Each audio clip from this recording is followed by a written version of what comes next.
ஆனா இந்த 83 நிபந்தனைகள் விதித்தாங்கன்றது ஜம்மு காலத்தில் வடிகட்டிய பொய். அப்படி ஒரு நிபந்தனையை காவல்துறை முதல்ல விதிக்கவே இல்ல.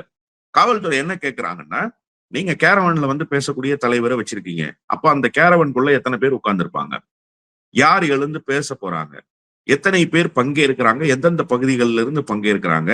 எத்தனை மணிக்கு கூட்டம் தொடங்கி எத்தனை மணிக்கு கூட்ட முடியும்? கூட்டத்துக்கு எத்தனை மணிக்கு எல்லாரையும் வர சொல்லியிருக்கீங்கன்னு இப்படி அடிப்படையான சில கேள்விகளை எழுப்புறாங்க. இதற்கு பதில் சொல்லிட்டா காவல்துறை தரப்புல இருந்து அனுமதியை கொடுக்க போறாங்க.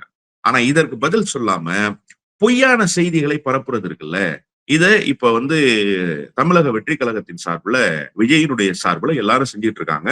அத அண்ணன் செங்கோடையனே செய்யறாருன்றதுதான் ரொம்ப வருத்தமா இருக்கு. ஏன்னா அண்ணன் செங்கோடையன் ஒரு பழுத்த அரசியல்வாதி. அவருடைய வருகைக்கு பிறகு இந்த கட்சி கொஞ்சம் மேம்படும்னு நினைச்சா, இவரு என்ன பண்றாரு அந்த கட்சியில சேர்ந்து ஆதவ அர்ஜுன் மாதிரி புஷி ஆனந்த் மாதிரி மாறி இருக்கிறாருன்றது கொஞ்சம் வருத்தமாகத்தான் இருக்கு. இவர் அவங்கள பக்குவப்படுத்துவாருன்னு பார்த்தா அவர்களுடைய கையாலாகாத தனத்தையும் இவரே கற்றுக்கொண்டு இவரும் அது போன்ற நபராகவே வெளிப்படுகிறார் அப்படிங்கிறது வருத்தத்துக்குரிய செய்திதான். இதுல இந்து அறநிலையத்துறை சார்புல தடை கேட்கிறாங்க. ஏன் அவங்க இதுல உள்ளார வர்றாங்க அப்படின்னு ஒரு கேள்வியை நீங்க கேட்டீங்க. 40 ஏக்கர் நிலப்பரப்பு இந்து அறநிலையத்துறையினுடைய நிலப்பரப்பாக இருக்கு. அந்த நிலப்பரப்புல 19 ஏக்கர் நிலப்பரப்பை இவங்க வந்து பொதுக்கூட்டம் நடத்துவதற்கு மார்க் பண்றாங்க. அதை மார்க் பண்ணும்போது ஹெச்ஆர்என்சில என்ன சொல்றாங்க, இது அறநிலையத்துறையினுடைய இடம்.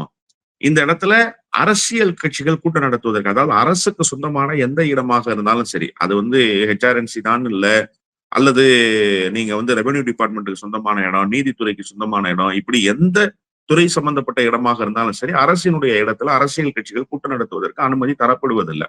அப்படி அனுமதி தரப்படுவதில்லை அப்படின்றது மற்றவர்களுக்கு தெரிகிறதோ இல்லையோ, அண்ணன் செங்கோட்டையனுக்கு நல்லாவே தெரியும். நான் என்ன கேட்க விரும்புறேன்னா, இவர் முதல் தடவை கூட்டம் நடத்துகிற நபர் அல்ல.